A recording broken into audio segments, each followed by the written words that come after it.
Hi everyone. I'm Ellen Lewis from Crazy for You, and thank you so much for joining me. I am especially excited this day to have with me one of what I consider to be Rowan's rising stars of designers. You have seen her work for years, and I just think she is amazing and she's so charming. And I'm excited to introduce to you Miss Georgia Farrell. So let me bring her on. Hi, Georgia. Hi. Hi, Ellen. Oh, how are you? I'm good, thank you. How are you? Thank you for having me. Thank you for coming. It's so sweet of you to do this, to take time out of your day. What time is it there? It's like 3 o'clock in the afternoon, so it's a Oh, nice little okay. afternoon break actually from work to have a chat. Are you having some tea? I drink a lot of hot water. I'm drinking hot water. Oh, okay. Slightly boring, but I love it. Good, good, good. Okay, so I had a couple fun questions that I thought, that I ask sometimes super quick. So just super quick answers. Okay. Coffee or tea? Coffee. City or country? Oh, city. Morning or night? Night. Wool or cotton? Wool. Accessories or sweaters? Accessories. Straight or circular needles? Circular. What's that? Circular, always. Circular. Okay. A color Mhm. work or texture? Texture for sure. Okay. So those are fun. Now we sort of Yeah, they are fun. have some basics. So Yes. I wrote my blog post about you this I guess it came out this morning, and I called you Rowan's rising star. And you've been designing for a long time though, right? Yeah, so ever since I graduated from university, really, and I did start off sort of more making and freelancing in fashion a bit more.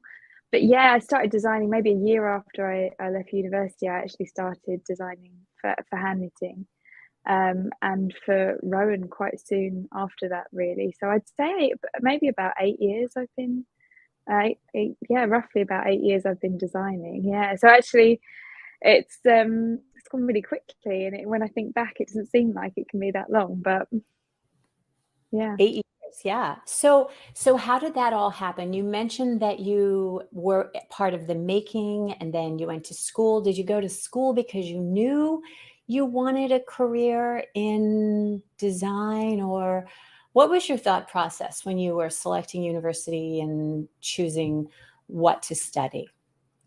Yeah, so after I finished school, I went off to do what we have in the UK. It's called a foundation year, and it's a foundation in art and design where you get to try out all sorts of different creative disciplines, from fine art through to photography, architecture, textiles. We did something like mini projects, really, really quick succession on lots of different disciplines. And that's when I found that actually what I thought I loved art when I was at school, but I didn't know any different, because that was the only creative kind of class that I had. When actually what I really wanted to do was design, and textiles was the thing that kind of drew me in the most. So I went off to study for a degree in textile design. I always had an inkling that even if it wasn't going to be knitting, I maybe weaving. Like, I really liked making fabrics, because a big part of textile design courses generally is print design, so drawing and doing silkscreen printing, digital printing, that kind of thing. But I quite quickly realized that that wasn't for me. I like drawing, but my tutor told me that I'm too sketchy with my drawing, and I draw 5 lines where I should draw one. And I knew right away I was never going to be a print designer because I just can't draw that way. But I loved making fabrics, and I think so that was really the big thing for me. And then I finished university and specialised in knitting, I should say, in knitting, but textile design. So we didn't make garments. It wasn't a fashion course where I learned about tailoring and fit of garments. We designed fabrics. So I left and I was freelancing a bit. I'd done some internships and worked with a knitwear designer, doing some kind of like hand knitting, macrame, embroidery, that kind of thing. Like I was making special things to go to be part of her collection that needed to be handmade. And yeah, it was difficult.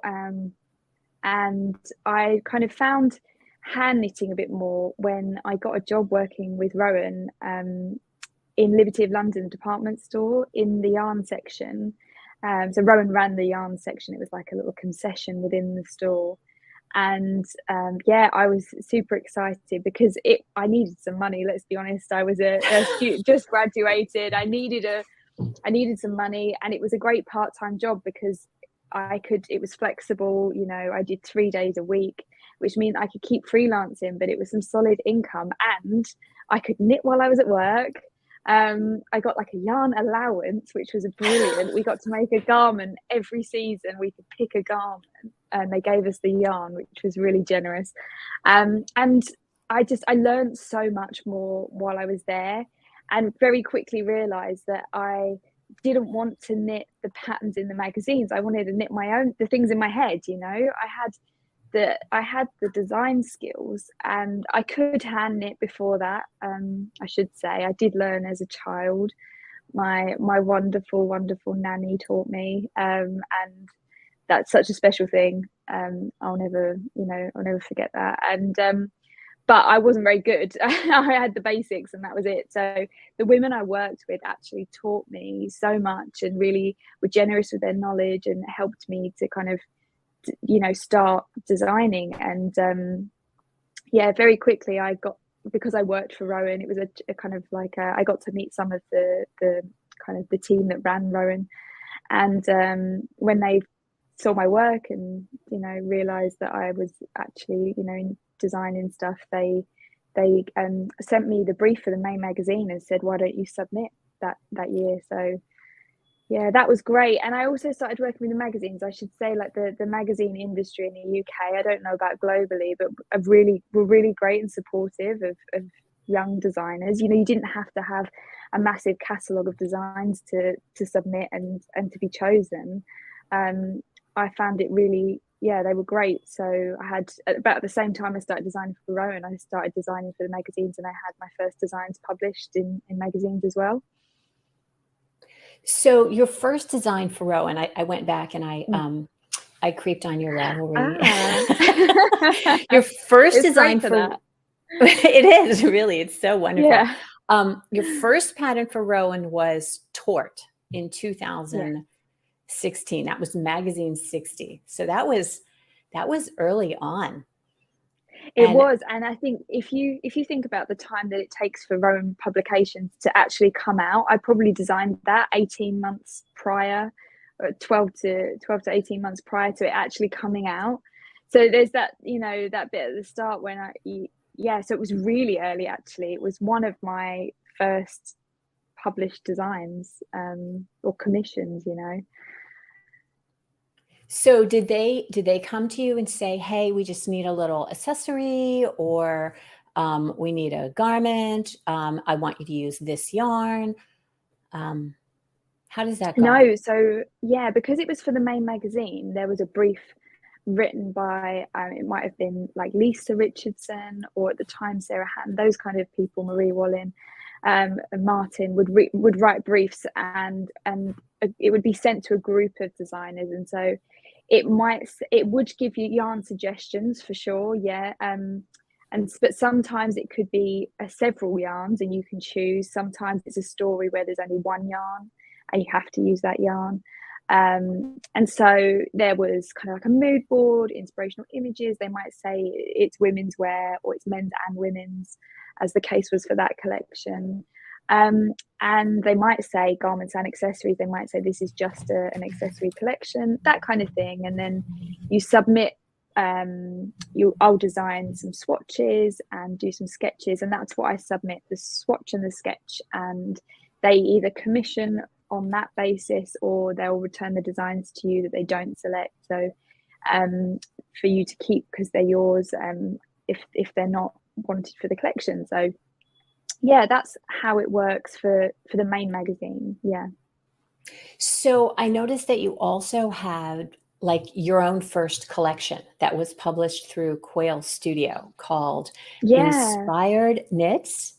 Oh my gosh, I Yes. was looking at that. It's lovely. I mean, what a lovely Oh, collection. thanks. Did you approach Quail on that? I mean, I didn't realize Quail had been around that long. See what I don't know, Yeah. there's so much. Um, but but their stuff is so fresh, and you must have been just a perfect fit right there. Yeah, so no, they asked me if I had an idea for a collection, and I came up with a bunch of designs, and we worked together on it. So, it was the first time I'd done a full collection, so it started off because I love to design from the fabric up. I like designing the textiles. That's my kind of strongest point. So it actually started with just a bunch of swatches, and I sat down with some of the team there, and we kind of figured out what would make a good balance of different types of garments that we could make the swatches into. And I designed all the collection with them. And yeah, no, that seems like a long time ago now. So that was around the same time that I was starting, or a bit more in working with Rowan, but I was all still freelancing and everything. I mean, I'm still a freelancer now, but I work a lot closer with Rowan now, so it's kind of different now. But it was really great fun, and I don't know if you've seen in the pictures, we had these architectural backdrops in the photo shoot, which were all my own pictures, which was super fun as well. So it was a really interesting kind of take on doing the photo shoot as well, That to give was it the great. personality. Yeah, it was a great collection. Let me see if I can bring some Thank pictures up you. and show. Um, I'll look for that. But let's talk a Yeah. little bit about. I love what you said about you design from the fabric up. Mm. Is that typical? Do most designers do it that way, or do they sketch a shape and a amount of drape, and then they sort of think what fabric will fit into that? What is typical, and how what you do informs your work? Let's talk about that. Yeah, I would say it's probably not the most typical, although I do know other designers that do work in a similar way. But I think maybe it's a half and half. If your strong point is your background's maybe in tailoring and the garment construction, and it's about what you're passionate about, I guess, is the fit and the shapes of the garment. And while I do enjoy that aspect of it, I think what I'm most passionate about is creating the fabrics. And so I always start with swatches, and often my swatch, I won't know what it's going to be. Sometimes it's really obvious. It may be that the pattern looks like it will fit into a certain shape really well, that kind of thing. But other times I could swatch and swatch and swatch and swatch and not even think about what they're going to be yet, and then go back afterwards and try and figure out, what does the fabric feel like, how will it behave. And then, rather than trying to fit them the other way round, I will often do it backwards and fit the form to the fabric. So I guess it's just what you enjoy the most, and what you feel like your strongest points are. Maybe that's where you start building from. Well, that makes sense. I mean, if you're swatching and you find that the fabric that you've created with the stitch pattern is going to be really structured, you're not going to Yeah, try to make a drapey garment out of that. exactly. Yeah.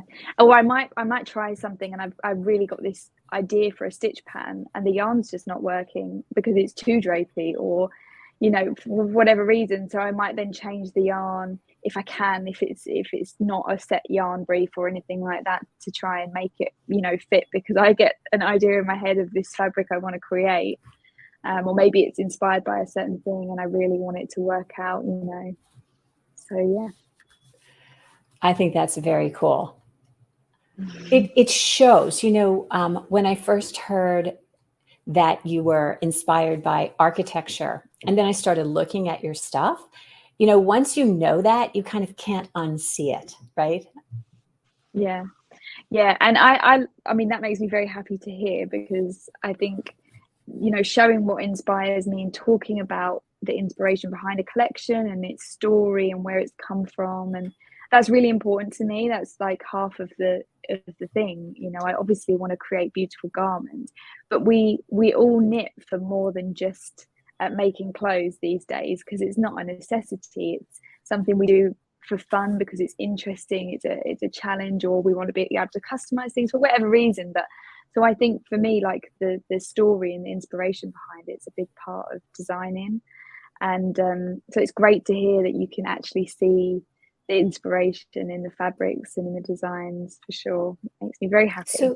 So that's important to you, that people understand Mm. the architectural inspiration.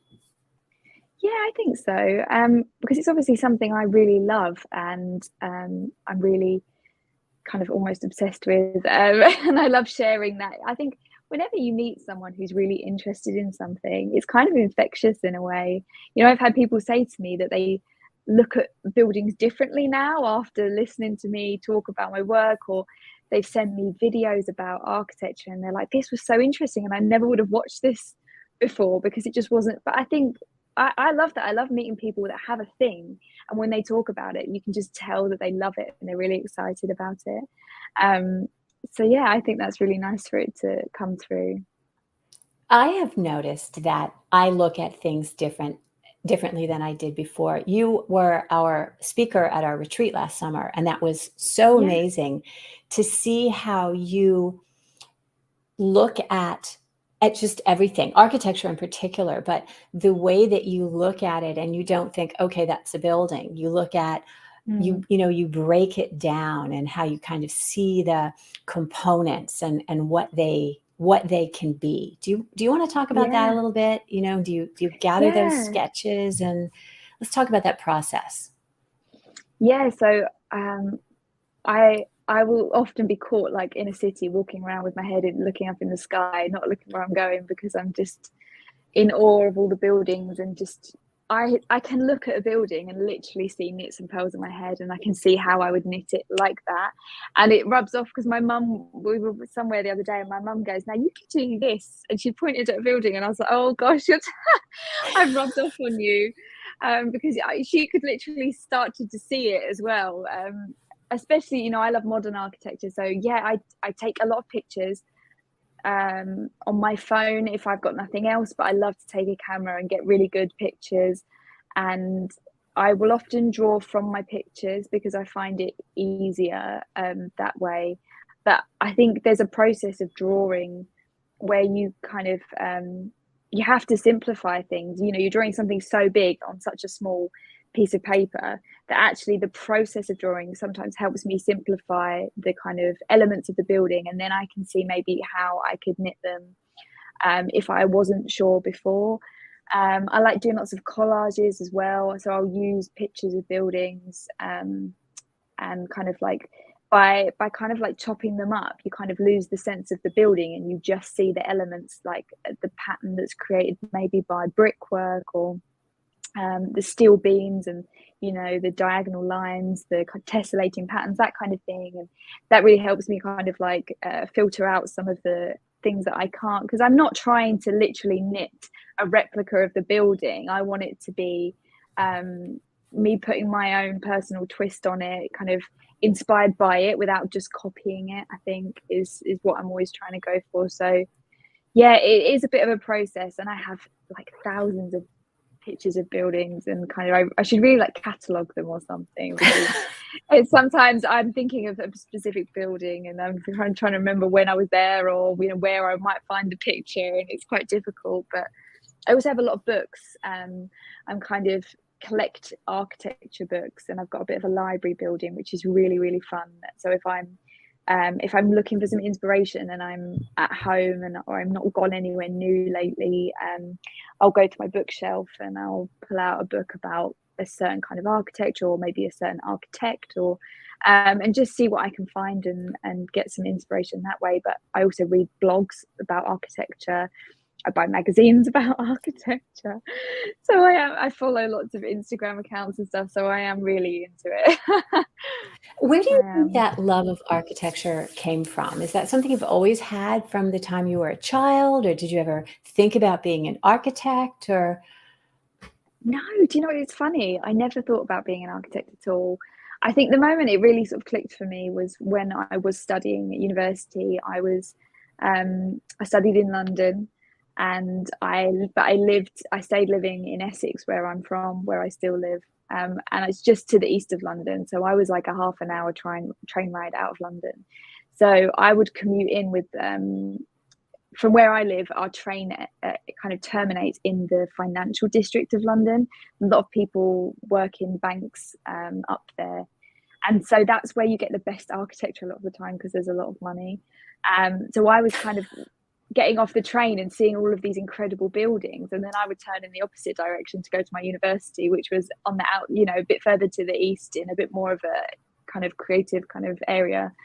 But we were right on the edge, and so I would be in the studio, and from the window of my studio at university I could see these big towers, lots of really interesting buildings. And I think it just sort of kind of seeped into me.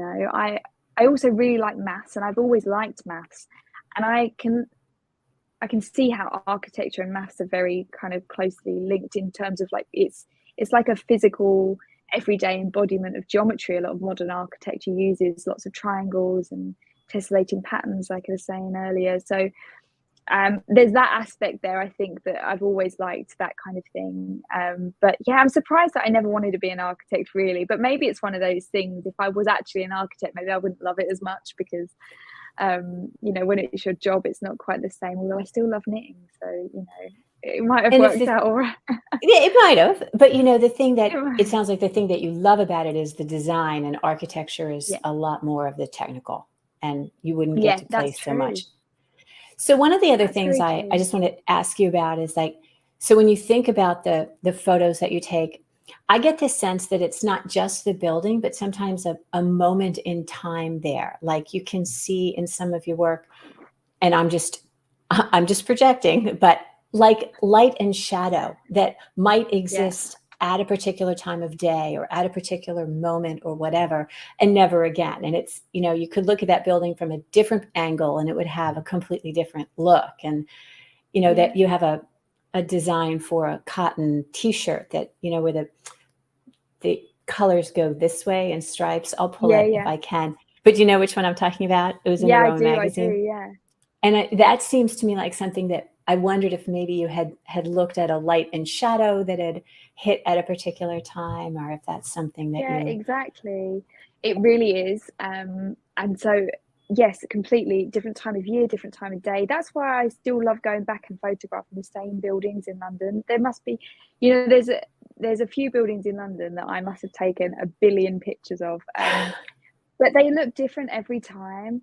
And also, as you walk around, you get a different perspective of the building, and so the angles change. I mean, you can take 2 steps one way, 2 steps another way, and you've completely changed the shapes and the lines and the angles and everything. So I'm like, when we're on holiday, my husband kind of gets a bit annoyed at me sometimes, because we'll stop and take a picture, and then I'll walk like 3 meters and then stop, and I'm like, oh, I need to take another picture. He's like, it's the same thing. It's not the same. It's not the same thing. It's not the same thing. It's really not. So no, it's not.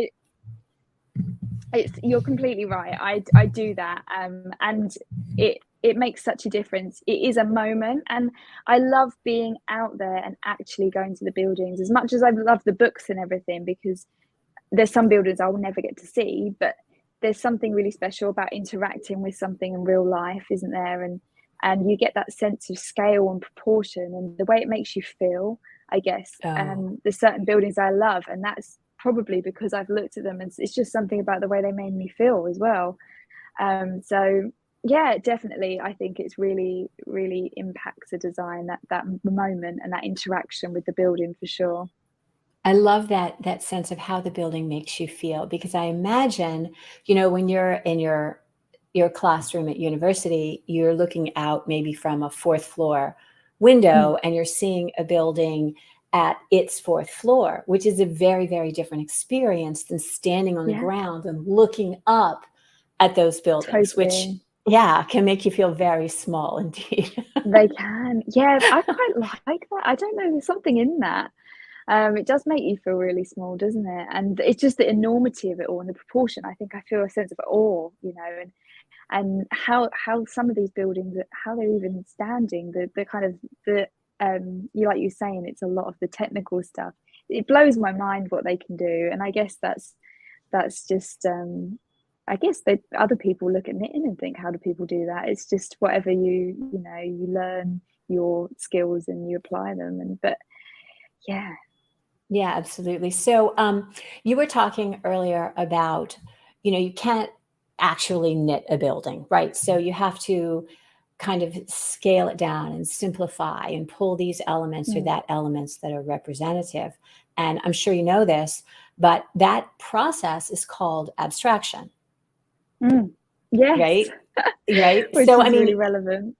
right. And I wanted to maybe bring up your collection, Abstract. Yeah. I don't know if that was kind of on your mind when you did that, when you named that, or whatever. But I just thought that would be really fun to maybe go Yeah, through some of those. Let me share my screen. definitely. Um, Well, I mean, I would say abstract was something I was working on in lockdown, and so I really felt that disconnect and that real distance from the inspiration and the buildings, so that I felt like that kind of abstraction, what I did, it was like on another level at that point, because I just felt so disconnected that I just wanted to, I don't know, I think it was like a celebration of the process that I do anyway, but really like focusing in on that and making that the point rather than it being about the building.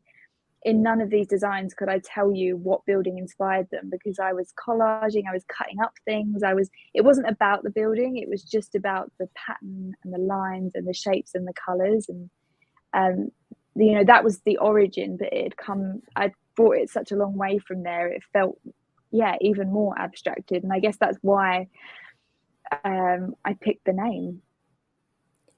I think that's incredible. I mean, that was such a pivotal time, I think, for all of us. Yeah. And to have this tangible recollection of that period of your life and how it informed your design is just amazing. So there's two Yeah. in particular that I wanted to look at. And the first is, okay, so this is the cover design, which I think is beautiful. Um, Thank you. and this is clearly reminiscent. You could see building here, right? Yeah, exactly. It was so I was going through this process of collaging, and it's hard to see from that image, but there's some texture within the color work and the idea of light and shadow, like you were saying before. So it's kind of like there's some just really simple knit pearl texture within the color blocks, but that idea of proportion and scale of color, and using a really simple t-shirt shape as like a canvas to put those blocks and that color on. But it was a fun design. I liked that it was quite simple and pared back, but then it could be quite interesting because you've then got the raglan shaping, and the A-line shape, which really helps balance everything out within the design. So yeah, that was shadow, wasn't it? I think. Yeah. It's beautiful. You talk about Thank you. not being into the whole shaping, but I think you really very clearly stated your skill in that with talking about, the A-line shape and balance and all of that. I mean, you may not think about that being something that you do, but it's so intuitive and, innate for you. The other one I wanted to pull up and maybe chat about a little bit is this one, Yeah, asymmetry. So one of my this is favorites. right. Um, Yeah. I love this with a little bit of kid silk haze that's sort of Uh-huh. like an intarsia, a stranded. It's over some Exactly. of the stitches, but not all of them. Exactly. So it's so much easier than normal intarsia, because the felted tweed goes all the way across the row. But I really wanted to try and play with this idea of semi-transparency, and how could I create that with knitting. I was looking at coloured glass and stuff like that, and by using the kid silk haze, you can add that layer of colour, and you create the melange with the two yarns, and how that changes when you change the background colour. So both of the kid silk haze blocks go across both of the background colours, and so you get that real sense of the semi-transparency of those colour blocks. And then just the addition, like layering up the texture, layering up the lines and the shapes, and basically making everything I could asymmetric about this garment. So the hemlines, are different on either side. You've got like a rib trim on one armhole and an I-cord trim on the other armhole, but it all finishes up at the same width at the Oh, look top. at that. And that's something you just So know. it's, Yes. Look at yeah, that. so So here's it's the all rib different trim. everywhere. I Yeah, love that. exactly. So So it was a really fun garment, you know, and I think people took it that way, and I've seen people make their own colorways of it, and it's fantastic because you can really have some fun with the color, with that semi-transparent nature. And you know, it's a bit different. It's, you know, you're not just putting the two colors together, but it's then how do they interact when you hold them together and when you change one yarn and that kind of thing. yeah, it's beautifully done. So Thank you. I have this photo. I can't lay my hands on it to share on the screen, but there's an adorable picture of you sitting on, I guess it's your a bed with your Afghan on it, and you're knitting, and you have on this sweatshirt. It Yeah. says modernist. Mm-hmm. So what does that word mean to you? When I think about modernism and modernist, being a modernist, I think about like modernism as in architecture mostly. So I think back to people like Le Corbusier, who's like a really pivotal architect who kind of like changed the face of architecture, and Walter Gropius and other Mies van der Rohe, other architects that I really love. But what I think about modernism, there was this whole radical movement of architecture where they sort of rejected ornament, and went for like a more, brought in a more minimalist style where it was kind of like the form follows function was a big part of it. So and I don't think that I'm completely a modernist in that sense, because they were very pared back on color, and I love using color. But I definitely think that they're kind of learning about the modernism movement of architecture really impacted me as a designer. You know, often I think the idea of form following function, you know, I've never been one for frilly kind of over the top, like big puff shoulders, maybe, you know, these kind of trends that come and go. Like I never really draw myself into these kind of things. And I think when I think about the garments that I love to design the most, they're often quite simple shapes that really can show off the fabric. They're wearable. They're not things that are trend driven necessarily. They're things that hopefully will you know, stand the test of time. I read something really, it was recently, that was quite interesting, and it was talking about wanting your design to like reflect the time that it's in, but it also be able to then not become something that goes out of fashion or become dated quickly. And I think that's always what I'm trying to, I love looking at trends and everything, but if you follow the trends too much sometimes, then it's a trend and then it's gone. And I really want my designs to kind of speak of the time that I'm making them in, but last longer than that, if that makes sense. So I That want them makes to perfect feel quite sense. fresh and modern. Yeah. But I don't want them to be like something that's just gonna be so of the moment that they're then, you know, not. Yeah. So You don't I want think, anything you know, faddish. yeah, I think so. I think I want them to stand the test of time without Yeah. being old, you know, so plain that there's nothing about them, you know. So Right. Now, I I think hope, that's I try. sort of what you call a modern classic, which is Yes, yeah, such a beautiful look. And I think I would venture to say that most hand knitters are looking for those kinds of garments because it's so much time and effort put into yeah, creating your own fabric and creating it your own really is. garment from that fabric that you made. And so we don't want something that's only going to be in style for a season. And Hmm. those pieces are the ones that, I mean, when you look at vintage now, those pieces, they're reflective of the time in which they were Yeah, made, yeah, but they're still wearable now. I mean, you know, a yeah, Chanel exactly jacket that. from the 60s is not going to be, nobody's going to look at that and say, oh, that's so dated. Yeah, yeah, exactly, exactly. I love that. I love that so much. So you are, I mean, I would have to say you might not think it, but you are very up on fashion. I mean, you get it.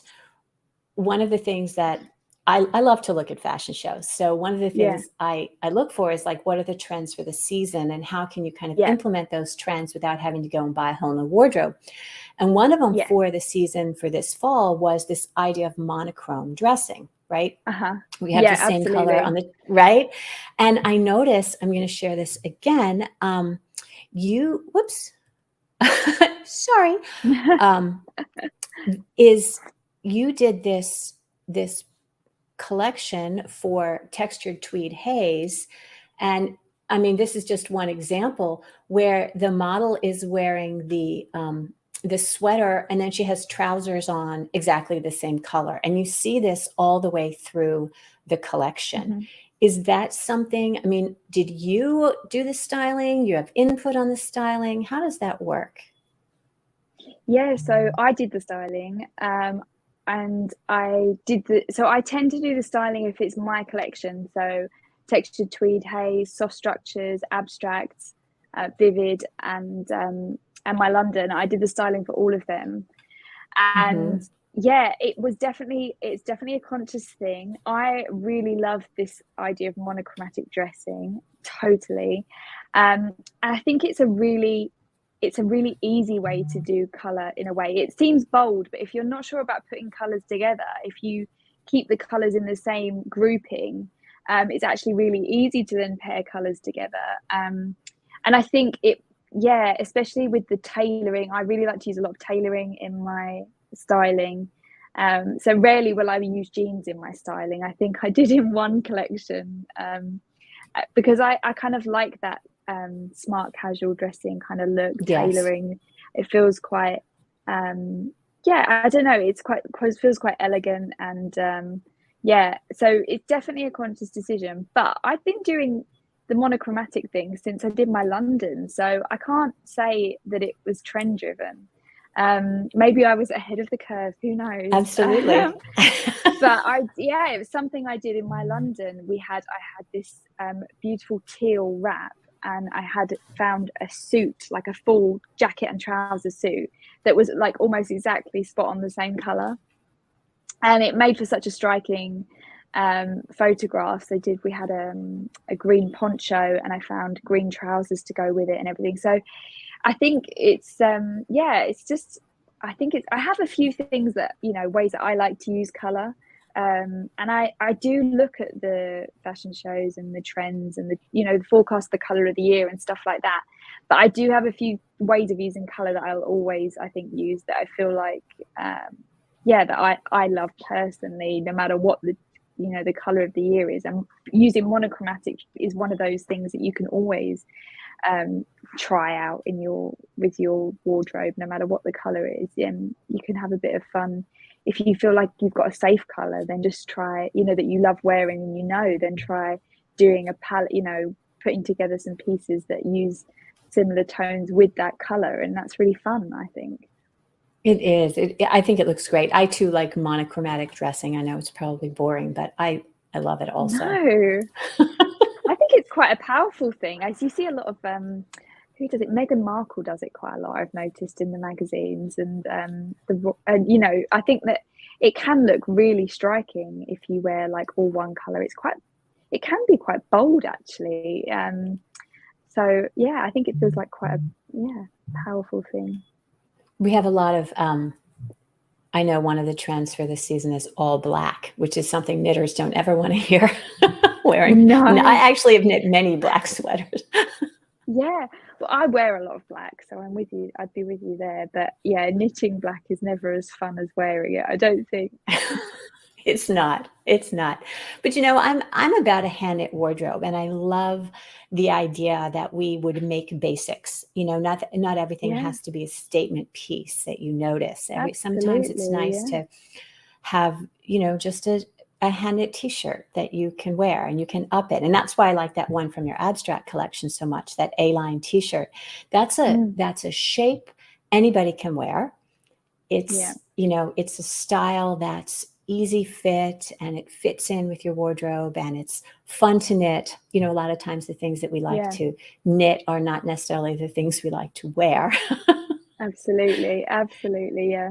So I think that's really important and something that you do really well. And you talk about, I watched your Rowan Connect session you did with Trisha talking about, like garments to wear and handmade wardrobe and knitted wardrobe. And I think that's so important, isn't it? Because so often we do knit because we want the challenge or the technique or whatever, but at the end of the day we want you to wear it. We do want you to wear it, and if that means changing something about it, then go do that. That's great. I think sometimes people think they can't change even the colors, or when I used to work in the store selling yarn, people would come in and say, well, I better have the colors that the designer chose, and I'm like, no, you don't have to, because that's the whole point of knitting, that you go into the lengths of making it, so you definitely should make it work for you. And I feel like it's a compliment if someone likes my design enough to put in the effort to figure out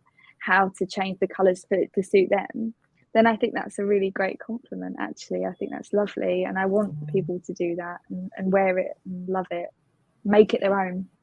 It's often hard to unsee the palette that the sample is done in, and Yes. I think it's sometimes hard to be confident in your color choice. How do you know it's going to look okay? What if I knit it and it looks really bad? And there's that fear. I mean, at least that what it's going to look like when it's done. But I get it. I hear that all the time. It's like, this isn't really my color, and I don't have anything in my wardrobe this color, but I'm going to knit this color anyway because that's what color the sample is. Yeah, It's exactly. okay. It's okay. It's okay. Yeah. It's whatever. We all knit for lots of different reasons, and as long as people are knitting and making beautiful things, I'm good with it. Yeah.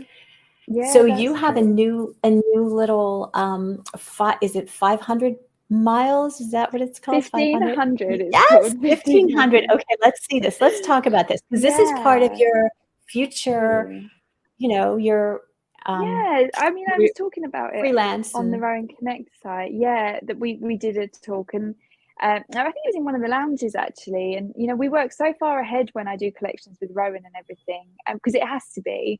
And sometimes you have an idea that you really just want to do something fun and quick and put something new out there. You've had this idea, and if you're feeling excited about it, sometimes it's really hard to sit on it forever, or So I'm going to try and self-publish some more patterns, because that way I can just do things and drop them in here and there. So I did this little shawl recently. So it's just a very small mini shawl, I should call it. And it's really simple, like a diagonal rib pattern that you increase out and then back in again. And it's inspired by building, as it always is. That hence the name. The building's actually it's in, where is it? In Mexico, and that's part of the address 1500, because it's really hard to name designs. Actually, you run out of ideas, so I tend to use something about the building. But it's a DK weight, so this one I'm wearing is in the Rowan cashmere, and you just need 2 skeins of it. So it's nice if you just, cash is a luxury, but you only need a little bit of it to make something like this. And because you wear it so close to you, it's lovely. And it takes the stitch pattern really well. And then I've got the other one over here I did in the alpaca soft, because they have, they're kind of interchangeable, just a change of the needles and you can get the same tension. So you can use the alpaca soft DK or the cashmere to make this, or if you wanted to use a double knit, any other double knit like a cotton or something, if you were in somewhere a warmer climate. So it's a fun little pattern that you can knit up so quickly. And it's kind of addictive, the pattern, actually, because it's that repetitive nature of the textured patterns. It's the kind of thing I really like to knit, actually, when I'm knitting for fun. It's so I like cute. things that are quite simple. Yeah, it's really fun. I like My mum's mine actually making one at the moment. Is and she? I'm going to make a third one. Yeah, I'm going to make a brightly coloured one next time, I think, because I think I need one that's like, for when you're wearing like maybe I'm wearing all black and I just want a little pop of colour. I think that would be really fun. So yeah, it's a fun design. Yeah, so if you are wearing something that's in a color that you love, but maybe it's not your best color for your complexion, you can wear something like that in a great color that flatters your skin and, get that effect. That would be really that's pretty. such a good tip. That would be pretty in soft jack DK for people who are like Absolutely. want a cooler fabric. So what's Absolutely, next? yeah. What do you have on your needles? That's is there anything you can give us a sneak peek on, or a concept that you're Well, working with, or what yeah. you're So thinking of? So give us something to close out with. What should we be looking for coming from Georgia Farrell Studios in the next month or so? Are you working on accessories or what? yeah. So, well, you won't anything I'm working on now, you're not going to see for quite a long time. We're working on spring summer 24 at the moment, actually, with Rowan. But spring summer this year is going to launch soon, and I've got some new designs with Rowan. I've contributed to some of the brochures of the season, like the main magazine and the mode collection for spring summer. There'll be lots of little tops which are really good for layering, I think, this year, because there's been quite a demand for that kind of thing. You'll see quite a bit of that coming. But I designed these things so long ago, sometimes it's hard to remember what I actually designed for a season. Until I see it with my name I next to bet. it, I could almost miss it. But yeah, right now we're working on spring summer 24. This up here, this palette is the palette for something new I'm working on. That's the biggest sneak peek I can give you. This one Okay, here. I get it. It's beautiful. That's a new palette I put together for a new collection. So I love it. yeah, I'm really excited about it. Tell everybody they can get your 1500 steps on Ravelry. It's an individual pattern available. And Yeah, it the shawls takes on Ravelry, yeah. So it takes like 320 yards. Cashmere's 140 yards, so 280. So under 300 yards of a DK Yeah, rope it doesn't yarn. actually use like the full two skeins. So if you've got like I think a lot of people would say, oh, I've got that in my stash already, like that amount of a DK. It's a great stash buster. Or if you just want to treat yourself to a bit of a nice yarn that's maybe a treat yarn like the cashmere. Yeah, you just need not very much at all really for a small project like this. Beautiful. And where can people find you? Tell them about your newsletter and your website. Yeah, so I have you can sign up to my newsletter on my website, which is georgiafarrell.co.uk, www. And you can find me on Instagram and Facebook and Georgia Farrell Design, so you can follow along there. I love posting kind of what I'm working on in the studio, or when I'm traveling or I'm out looking at buildings. I love sharing that kind of thing. So I'm always posting on Instagram because I'm a very visual person, so it's good fun over there. That's great. So so definitely go out there, follow Georgia, get her newsletter. I follow her on all the platforms, and I think it's so fun to watch. And I'm so excited to see you next week at Vogue Knitting Live. So you're going to be in the booth signing books. That sounds crazy. I can't wait to and we're see going to your have a great stuff. time. Yeah, it's going to be really, really good. I'm really looking forward to Vogue and to being there with you guys. And yeah, it should be a great show. I think it is. And I know you have a tour of the United States coming up. So great luck with that. I know you're going to have a fun time. And I just wanted to thank you for being here. Really appreciate your time. Oh, yeah, it's a pleasure. It's a real pleasure to chat to you, Ellen, always. Oh, thank you. So we will see you next time. So see you next time. All right. See you next week. Thank you all for joining me, and I will see you next time. All right. Good night. Bye.